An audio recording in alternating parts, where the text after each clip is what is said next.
everyone, it's Lindey. Welcome back to my channel and welcome back to another episode of Frequently Asked Fridays. So this is the 5th episode in the series, and if you are brand new to my channel, hello, my name is Lindey. I work from home as an e-commerce seller, and I have a beauty store where I sell merchandise on eBay. My channel is solely dedicated to helping other entrepreneurs better their businesses. So if that kind of content interests you, make sure to subscribe and ring the notification bell. That way you'll be notified whenever I post a new video.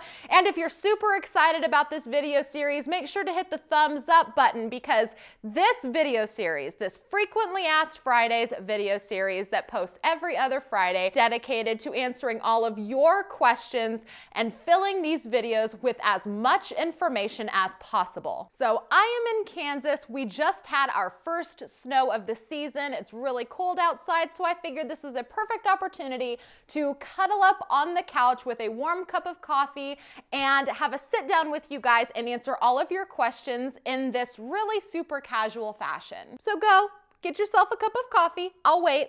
I said I'll wait. Now that you're back, I want to talk to you about the partnership for this video series. Wholesale Ninjas is a wonderful liquidation company that has chosen to partner with my YouTube channel, and every single episode of Frequently Asked Fridays, Wholesale Ninjas is giving away a 100 count lot to one of my viewers. So the winner from the last round of submissions will be announced at the end of this video, but for now, let me tell you what you can do to enter in to win for the next episode. All you have to do is ask me a question. Down in the video comments of any single one of my videos, just ask me a question to be featured on this video series. Just make sure that you put 5 question marks at the start of your question to indicate entry into the giveaway. Wholesale Ninjas has been a partner of my YouTube channel for a really long time now, and for good reason. In my opinion, they are a top-notch liquidation company. They have really super consistent inventory. They have really consistent quality control. And in the world of liquidation, these are very important characteristics for a company to have. The world of liquidation can be extremely dicey, so it is essential to find a company that is really consistent in those ways, that always has a reputable supply of inventory. Something else really great about them is that they can accommodate any level seller. If you just want to buy a small box of inventory all the way up to truckloads, Wholesale Ninjas is with you through every step of your reselling growth. On some of their pallets, they also offer what I consider to be a game changer in the liquidation world, and that is a pallet breakdown service. On some of their pallet orders, you can actually pay a flat $180 fee and have those pallets broken down into smaller, more manageable boxes and sent ground versus having to schedule freight delivery. If you are interested in purchasing from Wholesale Ninjas, I do have a direct link down in the video description. I do also have a coupon code. It's Lindey25. It gets you $25 off of anything site-wide with no minimum purchase. But if you want to try to win a free 100-piece lot from Wholesale Ninjas, just make sure to ask your question down in the comments below. Thank you again to Wholesale Ninjas for sponsoring this video series, and let's get started with the first question. Paula Ginter asks, how many hours do you spend a week with your business? I have actually sat down and tried to notate how I allocate time in my business, and it's really tough. The reason why I sat down to do it is because I really wanted to create a video for my viewers showing how I allocate my time and how I best juggle a whole bunch of different aspects of business that I run every single week. And what I found was that I will spend anywhere from 10 to 15 hours a week on the reselling side of my business. But I will say that this does not include the time that I spend in the mornings shipping. Shipping products, I kind of feel isn't a part of that regular routine schedule, because I could be spending less time shipping or more time shipping depending on the amount of packages I have going out at any given time. So when I'm thinking time allocated to my reselling business, I'm thinking strictly about the time that I spend sorting merchandise and listing merchandise, not necessarily shipping. If I were to add in the amount of time I think I spend shipping, it would be somewhere between 3 and 4 hours a week, but of course it is spread across 6 days that I will spend doing shipping. And I will do it first thing in the morning And so it doesn't really feel like I'm wasting any part of my day getting shipping done. That's why I don't really account for that time. But I will spend roughly 3 hours a day, 2 to 3 days a week listing, and then I will spend a handful of hours on any given day sorting merchandise that I might have gotten in. Now, this time could fluctuate depending on the week. There might be some weeks where I don't really do a lot with my reselling business because I have other things going on. Maybe it's a YouTube heavy week. Maybe I'm doing a lot of affiliate marketing or sponsorship meetings, or I might have a week where it's almost all reselling because I spent previous weeks working out other things that I needed to get done already. So there could be some weeks where I spend 25 hours and then some weeks where I spend almost no time on my reselling business. It's just how I choose to juggle things in the moment. And I really do want to come out with that video talking more in detail about how I balance my time between multiple businesses. And so I do fully anticipate that video being created and put out onto YouTube, hopefully within the next couple of months, but I really need to try to figure out a way to articulate how I spend my time and show you guys how that time is allocated without it being too confusing. Tim H asks, do you feel safe shipping in poly bags or do you use padded poly bags? Is it cheaper to buy poly bags and add your own bubble wrap? So it depends on the kind of merchandise. I don't have a problem with regular poly bags. However, I tend to use more bubble mailers. I did used to use just poly bags and I would buy bubble wrap separately. However, I have since found some really good prices for bubble mailers because I buy them in such large bulk. I can get the price down to where it makes more sense to have the bubble mailer versus the poly bag and the bubble wrap in addition to it. So I just use bubble mailers. And yes, I will ship a lot of stuff through the bubble mailers. It does feel like the layer of cushion with the bubbles in with the poly bag, it feels a lot more secure than just using a poly bag. However, I will still ship with poly bags as long as something is already in its own box that is sturdy enough to withstand crushing. If something is in a box that doesn't feel like it can withstand crushing, I won't even put it into a bubble mailer. I will put it into a small box because I don't want something to end up arriving to the buyer completely crushed. But I will go ahead and link some of my favorite shipping supplies down below, the small boxes that I use, the bubble mailers that I found that I really like. I'll go ahead and link them down below. But if I had to pick between the two, I would definitely pick the ones that already have the bubble wrap embedded in the bag because it feels like it's a lot more secure. However, when I was selling clothing, I did strictly use poly bags. But if anything even feels like it could be remotely crushed, I will choose a small box or a bubble mailer over a poly bag. Okay, I'm gonna give your name a try. Shalbon Benefield. Did I get it right? Please tell me I got it right. Hi, Lindey.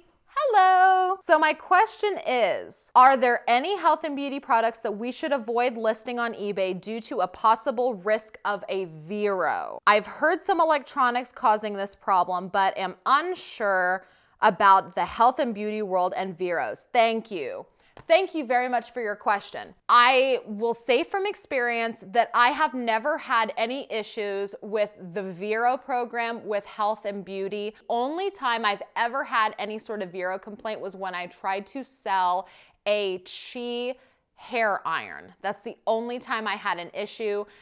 Vero hit me with a complaint and eBay took my listing down. It was really just a slap on the wrist. That was all that happened. eBay just said, don't you put it back up. We took it down. Don't put it back up. But I had contacted eBay and I said, what exactly do I need to do? Because this is an item that I bought fair and square. I have an invoice for it. Is there anything I can do? And they suggested that I reach out to the company that filed the Vero complaint. They gave me their email and I reached out to the company and I sent them a copy of my invoice and I said, hey, I bought this fair and square. I guess I should probably add that the Vero was for an inauthentic. They said that it was inauthentic.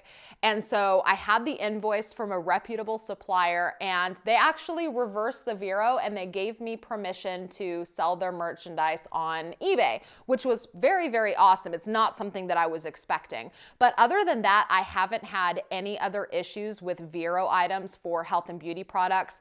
Now, something that I have had an issue with that I haven't heard anybody else talk about is the MAPS system. If you don't know what MAPS stands for, it stands for Market Average pricing. And I have actually been hit with a MAPS complaint for Honest Beauty products and also Derma E beauty products. And basically what this system is all about, it's so that these companies can regulate what price you are trying to sell their items at. So it's not that you're violating any sort of policy trying to sell their merchandise, but they want you to sell it for a minimum dollar amount. And what had happened to me in these circumstances was I had priced my items, and then as soon as I ran a sale, my sale price dipped below their MAPS price, and they ended up sending me a message through eBay saying, hey, this is our MAPS policy, you need to raise your price, and they will give you a cheat sheet and tell you what the minimum price on certain products that you need, and you're required to up your price to meet their MAP standard. Now, I will be honest and say there was one time for one Honest Beauty product, they sent me a notice and I forgot about it. Totally forgot, dropped the ball. I had every single intention of going in and raising my price, and I just forgot. And guess what happened? Nothing happened. They didn't pull my listing down, nothing happened. So I don't know exactly what happens if you don't comply with the MAPS program, but that is something that I would be more inclined to warn you about versus Vero. I haven't had any issues with health and beauty in the Vero space aside from that one Chi hair straightener. It's the MAPS system that I've ended up having, some encounters with. Miss Snappy Pants asks, hi Lindey. Well, hello, Miss Snappy Pants. I heart your videos. Thank you so much. I'm pretty new to reselling and I enjoy it so far because it's awesome. I have a couple of questions I don't think you've answered, but I could be wrong. My memory sucks. Psh, you and me both. Question number 1. Do you feel like having a YouTube channel increases sales? I have heard many resellers say in their what sold videos that items were sold to viewers. Can you really be successful without YouTube? Question number 2, do you think that it is vital to have a specific niche? I sell a lot of one-off items because I love going treasure hunting in thrift stores and such, but I would also like to start adding in more liquidation, RA items, and replenishable items for when I am not having any luck finding cool stuff locally. All right, Miss Snappy Pants, let's address your questions. So do I feel like having a YouTube channel does contribute to sales? Yes. It does. Do I think that you have to have a YouTube channel in order to be a successful seller? Absolutely not. So I do have a YouTube channel, obviously, with a pretty good amount of viewers, which I am so grateful to all of you for viewing my videos. I truly, genuinely appreciate every single one of you that watches my videos. My channel would not be here without you, and I am eternally grateful for that. And I do know that a lot of my viewers are so awesome that they want to support me and they want to do their shopping with me, and I greatly appreciate every purchase.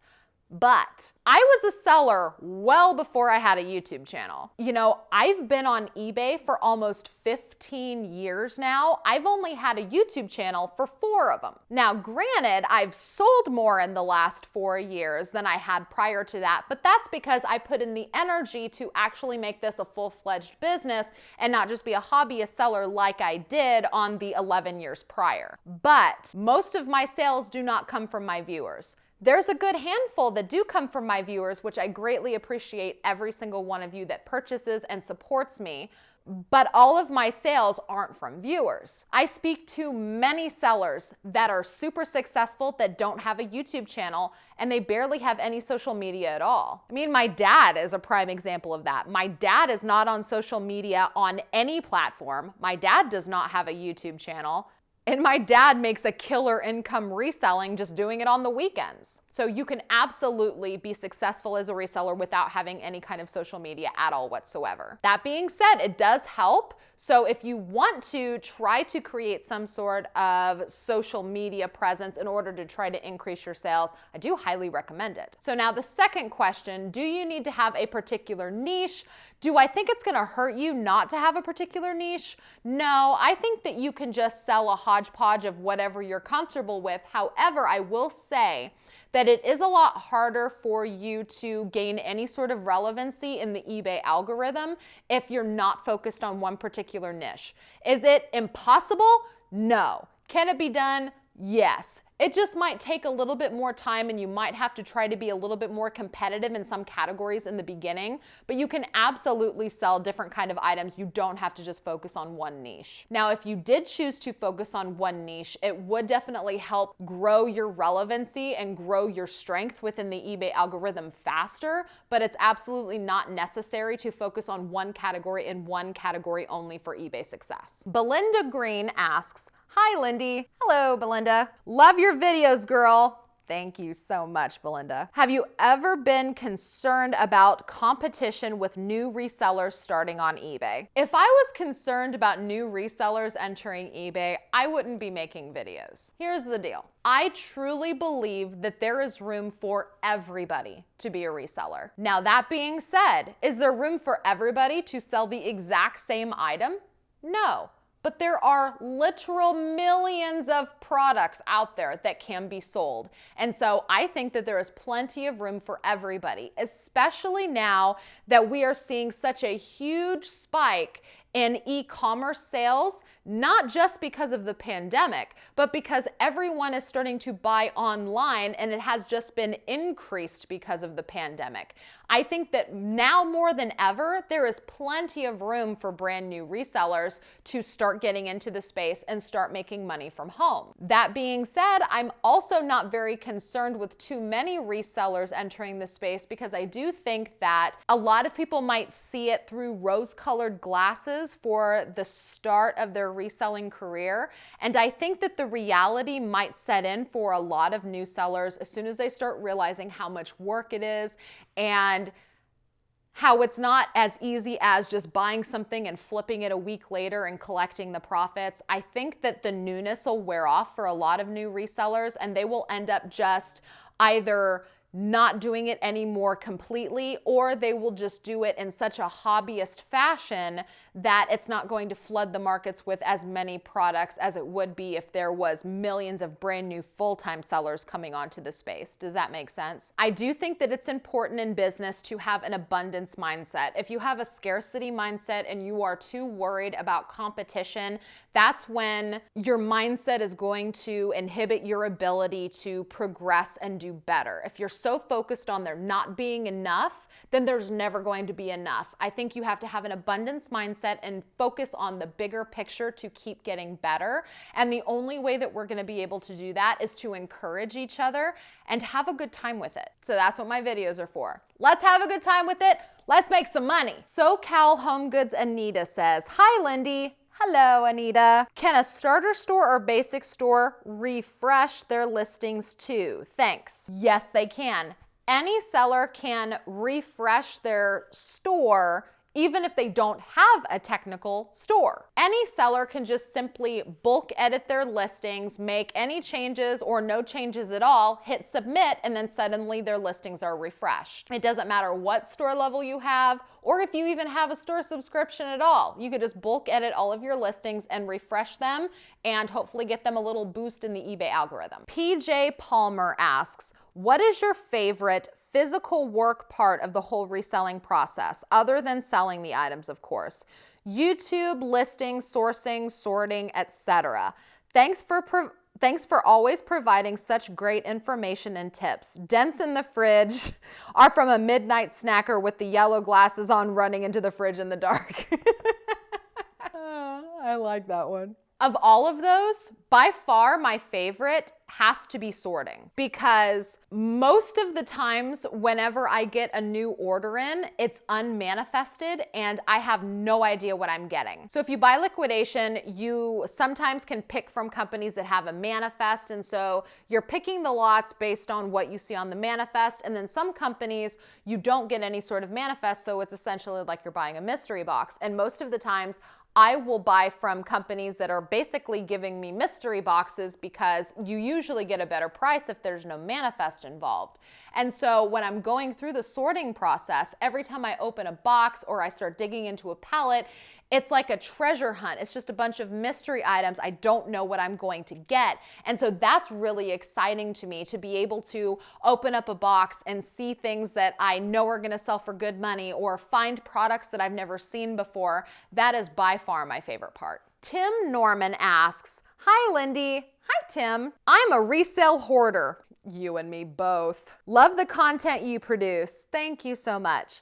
I've been reselling part-time for a year and I'm considering going full-time. I live in an apartment on the 3rd floor. I'd like to start getting wholesale products, but whenever I see huge pallets for shipping, I'm wondering how I would receive something like that. Where could I have it delivered since it would take a long time to run an item from a pallet up 3 flights of stairs? Thank you for your help. So here's something I think that people find really intimidating about buying pallets. When you think about buying a pallet, I think most people visualize the wood pallet with a giant box sitting on top of it that's just full of hundreds of pounds worth of merchandise. But that's not really the only way that you buy pallets. For instance, I much prefer to buy pallets from companies that can either break the pallet down into smaller boxes like Wholesale Ninjas does, or I will buy from companies that have pallets that have a series of small boxes on top of them rather than a giant gaylord full of merchandise. So Wholesale Ninjas, as I mentioned at the beginning of the video, Wholesale Ninjas does have on some pallets, not all of their pallets, but they do offer a pallet breakdown service where you buy a pallet and then they will actually break down the pallet into smaller, more manageable boxes, and they will ship it all ground service, so you don't have to worry about freight delivery. You would just have a series of like 2-foot by 2-foot boxes that you would need to carry up to the 3rd floor. And then there's other companies out there where you can buy pallets that just have a series of small boxes on them. And what I would end up suggesting to you is, if you did want to start upgrading to pallets from a company, that you would call and inquire about how exactly they package the inventory that goes onto the pallet. Ask them specifically if they supply goods in a gaylord or if they supply goods in boxes. And if they say that they supply the merchandise in boxes on the pallet, then you are golden, because you can just schedule the pallet to be delivered and then you can just carry the boxes upstairs. Now, going up 3 flights of stairs with however many boxes, that doesn't really sound like a good time, so I do recommend having something like a dolly to help you get all of the boxes up there a little bit faster, but it's not impossible. Hey Tim, Editing Lindey here. So I realized I also forgot to suggest getting a sizable storage unit. So there are a lot of sellers that will work out of storage units if they live in an apartment or if they insist on keeping merchandise outside of their home. You can just simply have the pallets delivered at the storage facility, have the pallets put into the storage space, and you can just do all of your sorting right there, and then just take however many boxes you need back to your apartment with you for listing, and you can just keep the pallets off-site completely. Hope that helps. Old Gold with E. Pearson Creations asks, thank you for all of the information you provide. Thank you for watching. My question is about defects on eBay. Confused on what action counts against you as a seller. Is there any list of eBay defects, and what defects should I know about? Eric. Well, thank you for your question, Eric. So the defects that you want to really pay attention to that have a negative effect on your eBay account are if you have to cancel due to being out of stock, or if you have to damage because the item is broken or unsellable. Both of those kinds of cancellations will get you a defect on your eBay account status, and you can only have so many defects on your account before you either lose your top rated seller status or you fall below standard, and then you have to be concerned about losing your eBay account. Other ways that you can cancel a sale without having any defects on your account is you can cancel based on buyer's request, or you can cancel because of a problem with the buyer's address. Now, because we want to keep this honest here, we don't want to just use those options to cancel an order to avoid our defects if it's our fault. So what you want to do if you need to cancel an order but you want to avoid a defect is you need to reach out to your buyer and you need to ask them if they would like to substitute an item because the order cannot be fulfilled for whatever reason you deem necessary. And if they don't want to substitute it for a different item in your store, then ask if they would rather you cancel the order and send them a refund. Once they reply and tell you just cancel it and send me a refund, at that point you can choose to cancel the order by buyer's request and you're not fibbing. You can, of course, also cancel due to a problem with the buyer's address.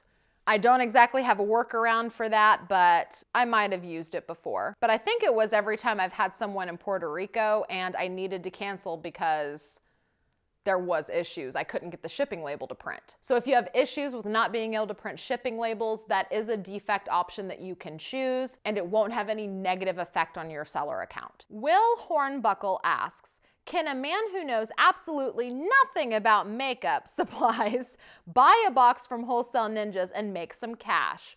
Also, is it mostly listing $7 items to make $3 with a few higher items sprinkled in? Yes, absolutely. The beauty space is not just limited to people that know about beauty products.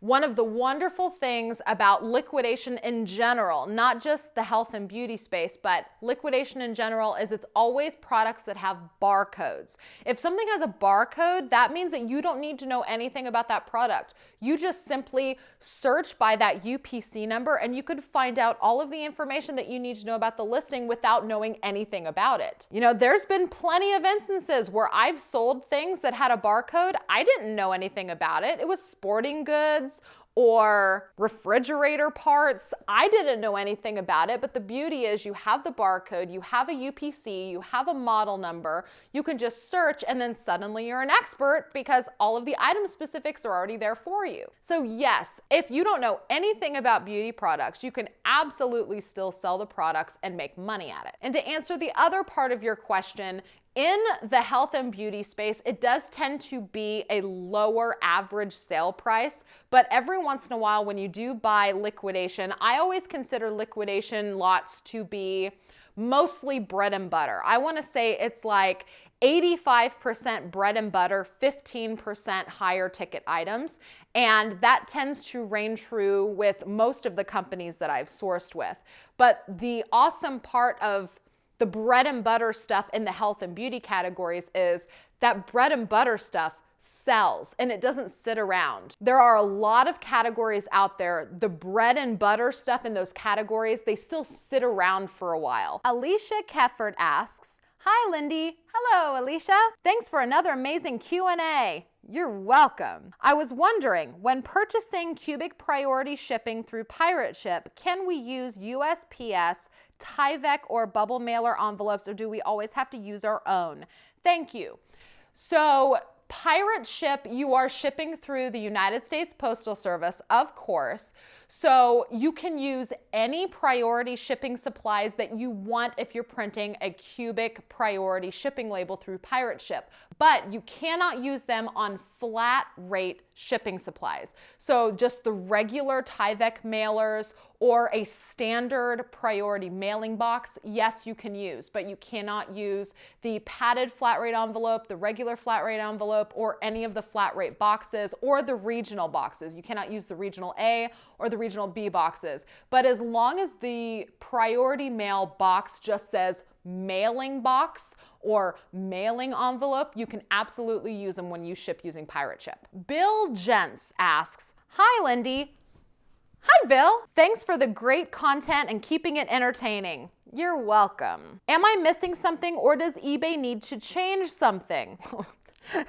There's a lot of things that eBay needs to change if you ask me. I have all of my listings checked with require immediate payment. Yet when someone accepts an offer, they typically don't pay for a day or two. It frustrates the heck out of me. You and me both. Curious about your thoughts. Thanks. Oh, Bill, I've got so many thoughts. So here's the deal. It's been this way forever. If a buyer accepts a best offer that you've sent them, or if you accept a best offer that they've sent you, or if you have an auction that ends with a bid, it's always the same thing. The buyer can just take their sweet time to pay. You can open an unpaid item case with eBay after 2 days, or you can set it up to automatically open after 3 or 4 days. And then after the unpaid item case is open, the buyer then has an additional 4 days to pay before they receive a ding on their account.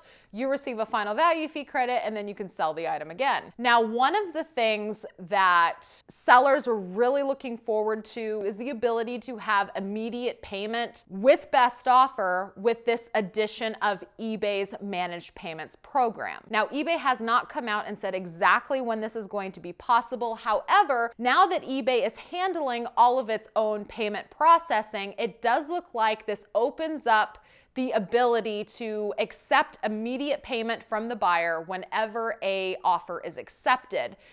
But there's no telling when that's going to happen. So we just all sit waiting patiently, hoping that it happens in our lifetime. We're waiting on you, eBay. We've all been patient. So no, you're not missing anything. This has been a frustration on sellers' minds for a very, very long time, but eBay has hinted at the idea of being able to fix this in the future now that they have the new eBay managed payment system processor. Rhonda Eberline asks, hello, Lindey. Hello, Rhonda. Help. See, that's what she said. She said, help. I know you focus on healthcare now, but you did sell clothing in the past on eBay. Why, yes, I did. I am so confused about what flat rate boxes to use to get the best rates. There are so many box options, and I know that there are certain ones to focus on. I'm talking about shipping sweaters, jackets, bulky, over a pound that don't fit in a padded flat. I did see your video about pants and jeans using a priority flat rate envelope, so thank you for the tip. Cheers, LaRue. So your best option is probably going to be a regional A box. If you're talking about bigger items that are over a pound, trying to get them in the cheapest shipping method possible, they can't fit in a padded flat rate envelope. I don't think that a medium flat rate box is going to make sense monetarily. I think a regional A box is going to be your best bet. Now, you cannot choose the regional A option when you're creating your eBay listing, but regional A boxes ship at a 2-pound weight. So you can just default all of your listings that are those bigger, heavier items to 1 to 2 pounds and priority shipping, and then that's going to give you the accurate pricing for a regional A box if you're asking buyers to pay for the shipping label, or you can just opt into a regional A box when you go to print the shipping label yourself. You do have to order regional A boxes on USPS.com. Unfortunately, most places you cannot just go pick them up at the post office, but you can order them for free, have them delivered for free on USPS.com. Regional A boxes are amazing for clothing. You're gonna love them. Jennifer Bain Waldron says, I have very recently lost my husband to suicide. You actually gave me condolences in one of your live streams a few weeks ago. I was using eBay as a way to have some fun money, and now that Brian is gone, I'm literally going from $5,000 a month in income net to my disability of $964 a month. I have watched almost all of your videos and I love your tips, but these are uncertain times with COVID and a complete income lifestyle blow. Can you please have some specifics on how to make this my source of income? I'm drowning right now and just not sure what to do. Thank you, Jennifer. Best to you for all you do. Thank you very much, Jennifer. And I do recall the live stream that you're talking about, and I am so incredibly sorry for your loss. I cannot begin to imagine what you are going through. And so I do want to give a couple of tips, but I'm also going to ask my viewers to please go to my top pin comment. So I always try to pin some helpful, useful information that I've referred to all of my videos. I try to pin that comment to the top of my comment section. And I want to ask all of my viewers to go to that top pinned comment and reply to it. And I want you guys to go in there and give some words of advice to her, because I can only give so much advice in a tiny little blip in this video. I want all of you guys to go into the comment section and just give her some love and support, give her whatever tips you guys can do, because this is, you know, something that I don't think a lot of us can even fathom having happen. And it's such a significant painful change in somebody's life. And I know that, Jennifer, I know you need all the encouragement that you can. I know that you need help. And so I want all of my viewers who are, I swear I have the best viewers. I want all of you guys to go to the top pinned comment and reply. Give her all of your best advice as well. The best thing that you're going to be able to do, Jennifer, to find products that will sell well is that you need to do a lot of research, because the last thing you want to do is go spend money on inventory that you haven't properly researched to make sure is going to sell for good money. I also genuinely do not recommend getting into liquidation right now. I do think that right now, because money is so tight, you really need to focus on hand picking items that will sell. That means look on Facebook Marketplace to see if you can find some good deals. That means going to thrift stores where you can properly research the item before you buy it. Because if you just sink a bunch of money into liquidation, you don't know if you're going to end up getting stuff that's broken. You don't know if you're going to end up getting a bunch of stuff that's going to sit around for a year and not sell. And you don't want to risk having capital tied up in that kind of merchandise. You need to be sure. So I would recommend going to yard sales, thrift stores, estate sales, looking on Facebook Marketplace for your local community that might be selling items. And whatever you see, look everything up on eBay. Look and see how much it's selling for. Look at the sold listing, see what people are actually paying for that item. And also look and see how many items are active versus how many have sold to make sure that you have a sell-through rate that is not going to be too low. You know, for instance, if you have 100 active items of something and 50 have sold, that's a really good sell-through rate, versus if something has 1,000 active listings and only 10 have sold. 1,000 versus 10 is not a very good sell-through rate. So pay attention to those numbers and just be very, very careful with what you are buying. Don't sink money into something if you're not sure it's going to sell. And I know it sounds easier said than done, but it can be done. Just be intentional with what you're sourcing and double check everything before you buy. And thank you to all of my viewers who are showing Jennifer love and support in the comment section. Linda Glass says, "Hi, Lindey." Hello, Linda. "I've been watching you and learning from you for the longest time. Thanks for all you do." Thank you very much, Linda.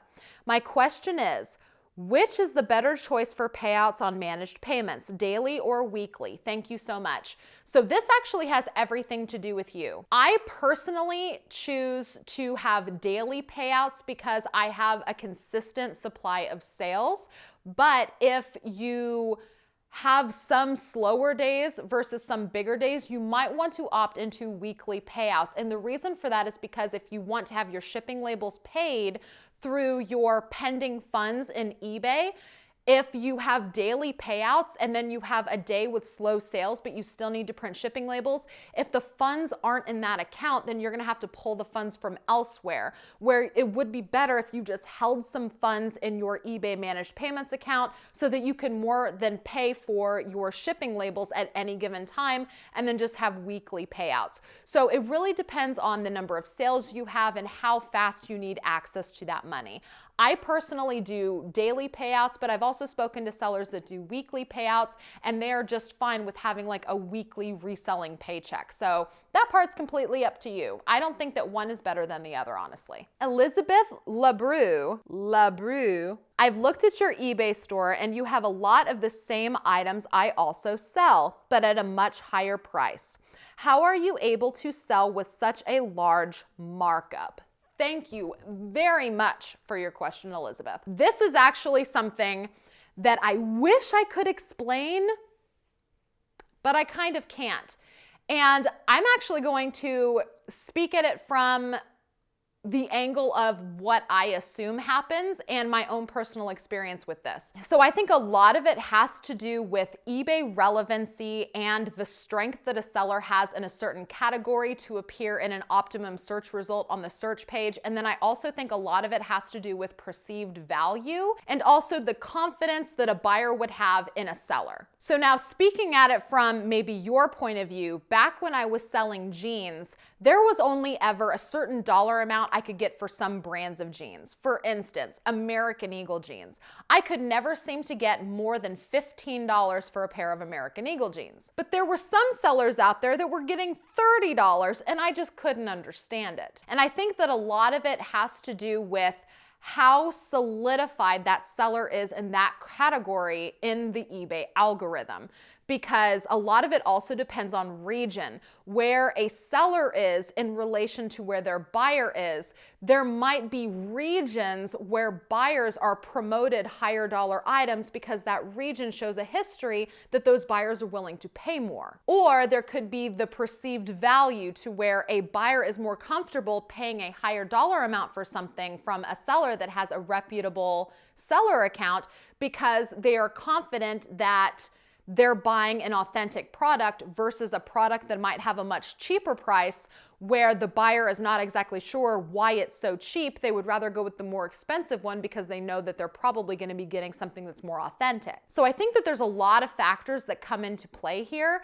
And so I don't really have a definitive answer. I just have a lot of speculation and a lot of assumptions, I guess, as to why this could be the case. I did see that somebody replied to your question saying that it has something to do with the fact that I have a YouTube channel and it's my viewers that are paying more, but I can assure you that's not the case. If anything, I will give my viewers a better deal because they'll send me offers and I will accept lower because they've pointed out the fact that they're a viewer of mine.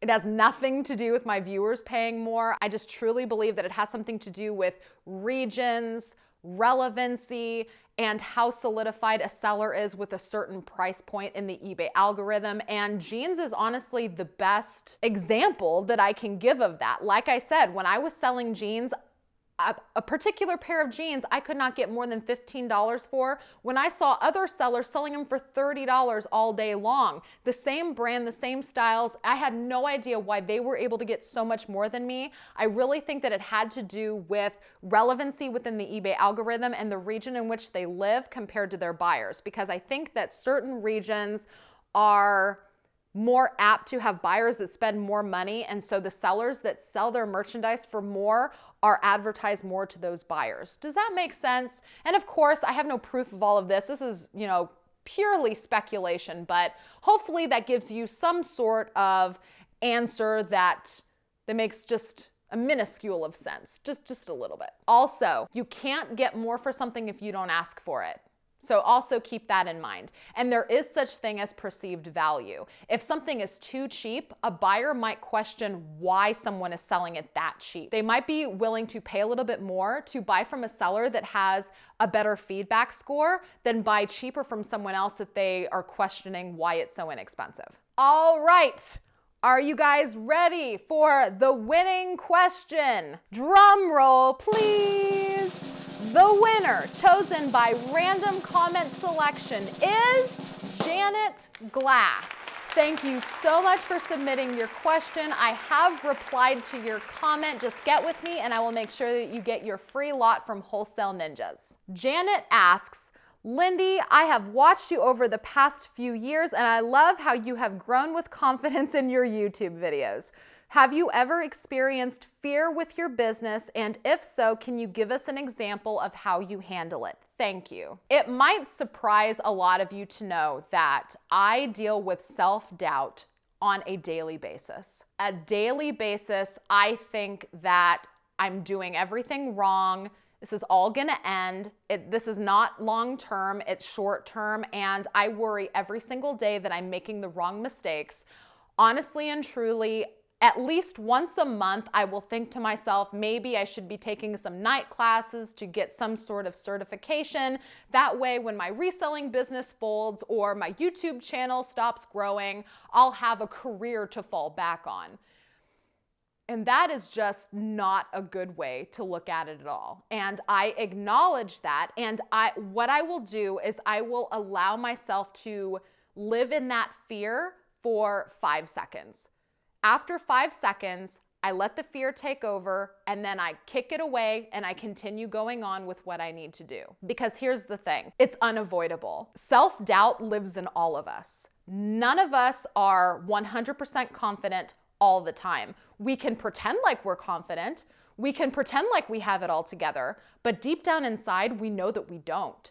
And I think that it takes a good bit of strength to acknowledge that you don't have it together and to embrace that fear. That's why I let myself feel it, because I want to conquer it. I want to do better. And so I give myself a minute to sit in it and stew in it just a little bit.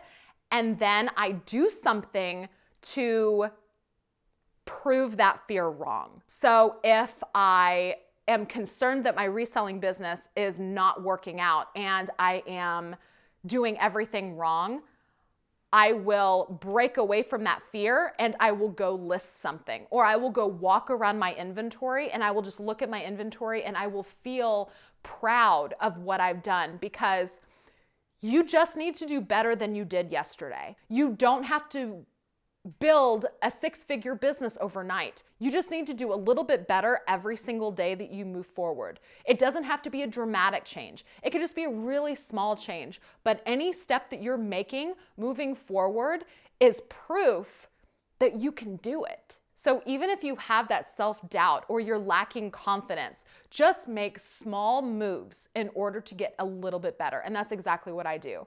When I do struggle with self-doubt or a lack of confidence, I do something to counteract that feeling. I feel it for a minute and then I move on. And one of the reasons why I counteract that by going and looking at my inventory is because when I go to my inventory and I look at everything that I've done so far, I look at everything that I've listed, I feel an overwhelming sense of accomplishment that immediately negates all of that self-doubt that I felt. The same thing with my YouTube channel. Every time I feel like I'm putting out content that nobody really cares about, every time I have a video that's not performing as well as a previous one, I go and I look at my video comments and I see the amazing things that you guys are saying, and I see the community of people that I've been building around me. I see the number of subscribers that I have is bigger than the one that I had yesterday, and that completely negates the feeling of self-doubt that I have, and it makes me feel proud and grateful and blessed to be doing this. And